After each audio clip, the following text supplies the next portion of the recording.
Good morning बच्चों। देखिए इस वीडियो में मैं क्लास 8 को सिविक्स का चैप्टर फर्स्ट एक्सप्लेन करूंगी, the role of the constitution. ठीक है, तो आपके लिए बहुत ही इंपॉर्टेंट चैप्टर है बच्चों, अच्छे से इसको समझिएगा। चलिए सबसे पहले हम जानते हैं कॉन्स्टिट्यूशन क्या होता है ना, द कॉन्स्टिट्यूशन ऑफ इंडिया। तो बच्चों कॉन्स्टिट्यूशन यानी संविधान।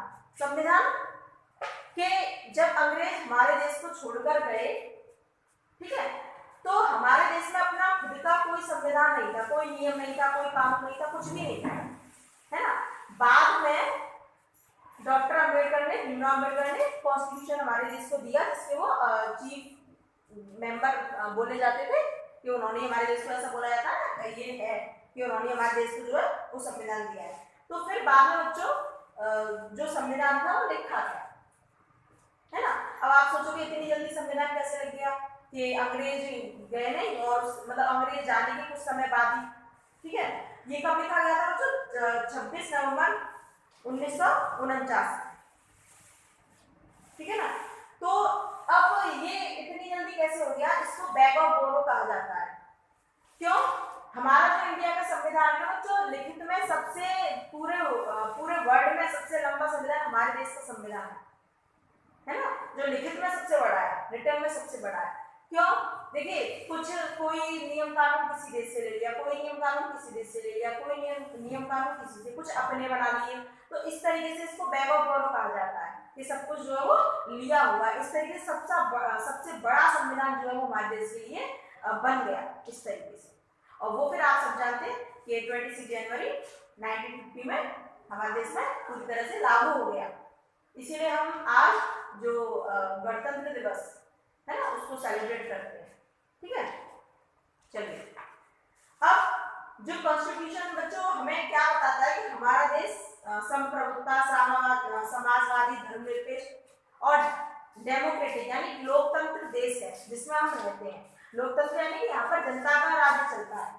एक होता है राजतंत्र जो पहले चलता था कि राजा है तो उसका बेटा ही राजा बनेगा, लेकिन अब क्योंकि हमारे यहाँ पर डेमोक्रेसी चलती है, लोकतंत्र चलता है, इसका मतलब कि जनता अपना नेता खुद चुन सकती है। ये जरूरी नहीं है कि अगर एक नेता है तो उसका बेटा ही राजा बने, जनता को पूरा अधिकार है, वो वोट देकर अपना नेता जो है वो चुन सकती है, क्योंकि हमारे संविधान में हमको अधिकार दिया गया है, ठीक है ना। पहले ऐसा अधिकार नहीं था, पहले तो राजा का बेटा चाहे कैसा भी हो वही राजा बनेगा, ठीक है। अभी ऐसा कुछ नहीं है।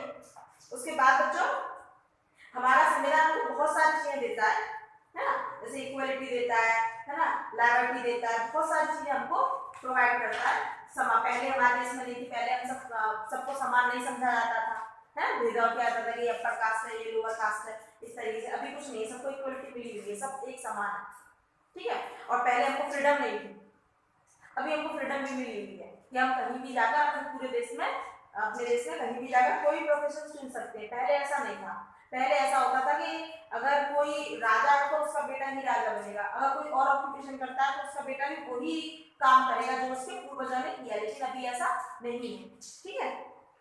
चलिए नेक्स्ट है हमारा the constitution governance and the law making. तो बच्चों कॉन्स्टिट्यूशन जो है ये सिर्फ एक संविधान बनकर ही नहीं रह गया, इसने हमको बहुत कुछ दिया है।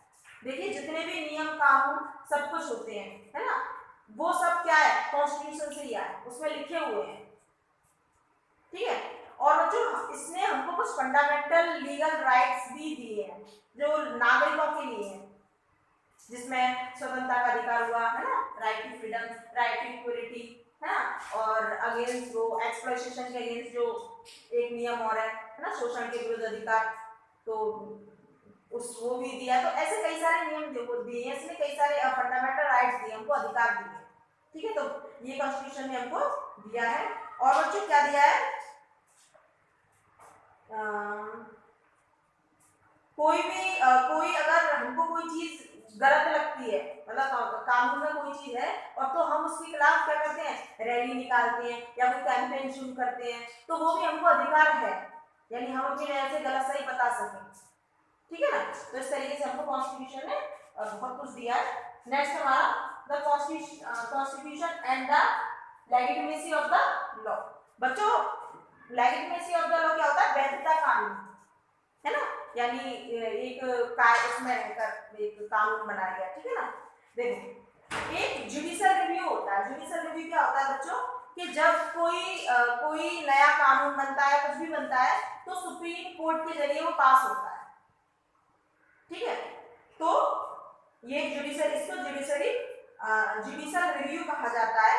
और बच्चों हमारे कॉन्स्टिट्यूशन के पार्ट 3 में उसमें फंडामेंटल राइट्स के बारे में पूरी डिटेल दे रखी है।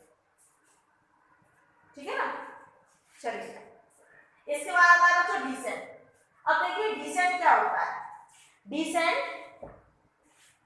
मतभेद करना होता है, यानी कि जैसे कि हमको कोई बात गलत लगती है तो हम उसके खिलाफ विरोध जाकर अपना उससे मतभेद कर सकते हैं, अपनी ओपिनियन दे सकते हैं, है ना।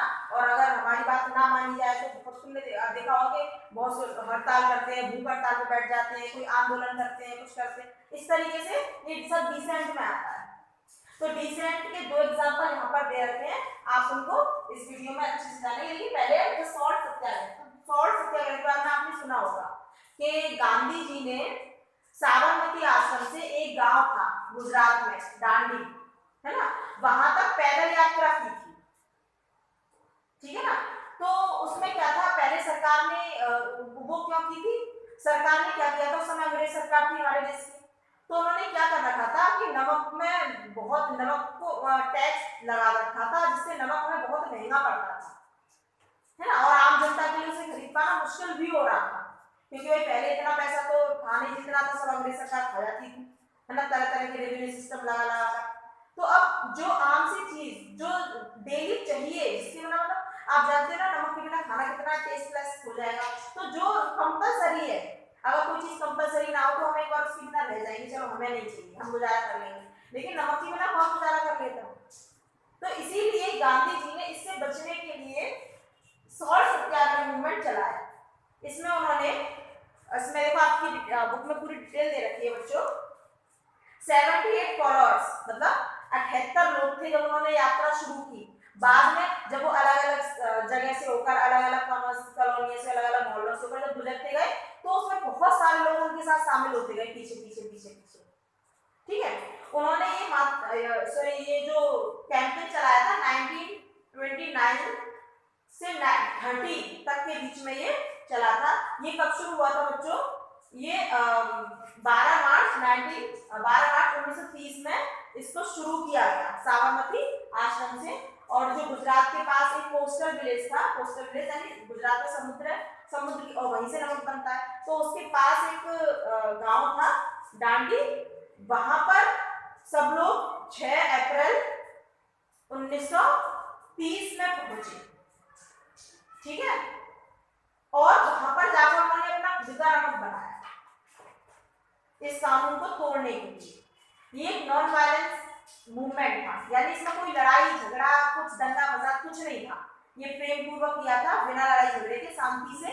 ठीक है, उन्होंने कहा हम अपने नमक खुद बना लेंगे, अगर हम नहीं खरीद, अगर कोई चीज हम नहीं खरीद सकते, नहीं अफोर्ड कर पाते, तो हम खुद ही उसको बना लेते हैं ना, क्योंकि इसकी पूर्ति तो करनी है, अगर वो चीज कंपलसरी है हमारे जीवन में। ठीक है, इसके बाद ये प्रक्रिया साउथ में भी चली बच्चों, साउथ में भी समुद्र है, वहां पे भी लोगों ने ऐसा किया, और दर्शाना सत्याग्रह सामने आया। ये 2 सत्याग्रह मूवमेंट थे, दांडी सॉल्ट सत्याग्रह और दर्शाना सत्याग्रह। ठीक है, इसने पूरे उसमें क्या था, भारत में हड़कंप मचा दिया, अंग्रेज सरकार से भड़क गई। और फिर हिंदुस्तानियों को पता चल गया कि अंग्रेजों को अगर भगाना है तो इसी तरीके से भगाया जा सकता है, नॉन वायलेंस से, लड़ाई झगड़े से नहीं भगाया जा सकता। लड़ाई झगड़े से क्या करेंगे, वो पकड़ के जेल में डाल देंगे। लेकिन जब पूरा जो भारत है एक साथ हो जाए और बस आंदोलन कर दे, वो भी नॉन वायलेंस से, है ना, लड़ाई झगड़ा ना करें, ऐसा ही कुछ रैली कुछ करके, तो इस तरीके से उन्होंने ये पता चल गया कि अंग्रेजों को ऐसे भगा सकते हैं। ठीक है, एक और डिसेंट है बच्चों, ये सब डिसेंट के अंदर आ रहा है। ठीक है ना, अभी एक और है द एंटी लिक्विड कैंपेन, जो 1991 में चला गया था। तो बच्चों एंटी लिक्विड कैंपेन क्या होता है कि देखो, पहले अभी आपने देखा होगा कि कहीं भी अगर अल्कोहल मिलता है तो उसमें उसके लिए लाइसेंस चाहिए होता है ना, तभी वो दुकान खोल सकते हैं। अगर किसी को शराब वगैरह बेचनी होती है तो लाइसेंस, उनको दुकान वालों को लाइसेंस लेना पड़ता है, जो सरकार के द्वारा उसके स्टैम्प वगैरह तब मिलता है, और फिर वो उसको बेच सकती है। लेकिन जब पहले ऐसा कुछ भी नहीं था, है ना, तब जगह जगह ज्यादा होते थे, अभी नहीं, अभी आपने देखा होगा तो बहुत ही कम होते हैं और दिन में नहीं खुलते क्योंकि उनको ये परमिशन है कि वो रात में ही खुलेंगे। ठीक है, पहले ऐसा नहीं था, पहले तो हर समय, जब आप ये सोचो कि जब रात में खुलते हैं और जितने भी नहीं है, कम है, तो भी लोग कितने ड्रिंक करते हैं। अगर ये पूरे दिन 24 घंटे खुले रहेंगे तो फिर क्या होगा, फिर तो जनता और ड्रिंक करेगी। तो यही था पहले। एक गांव था आंध्र प्रदेश का, उसमें क्या था कि उसमें ये जो मूवमेंट चलाया था एक बूढ़ी औरत थी, है ना, उसने चलाया था, वर्धानी रोजाना, उसने स्टार्ट किया था ये मूवमेंट। क्योंकि वहां क्या था कि वहां के जो मेल थे वो अधिकतर ड्रिंक करते थे, कभी भी कराते थे क्योंकि हमेशा खुला रहता था, है ना। तो इसीलिए ये उसने अकेली औरत थी, उसने मूवमेंट चलाया। बाद में धीरे धीरे उसके साथ बहुत सारी औरतें जो थी वो शामिल होती गई। ये एंटी लिकर मूवमेंट जो था वो अप्रैल में 1991 में चलाया गया था बच्चों, और इसका बहुत ही असर पड़ा, है ना। बाद में ये हो गया कि परमिशन दे दी गई कि हर जगह शराब के ठेके नहीं खुलेंगे, है ना। तो इस तरीके से ये मूवमेंट होते हैं। तो ये सब डिसेंट के अंदर आता है बच्चों। इसके और आगे चैप्टर है तो मैं आपको नेक्स्ट वीडियो में एक्सप्लेन करूंगी। चलिए, थैंक यू।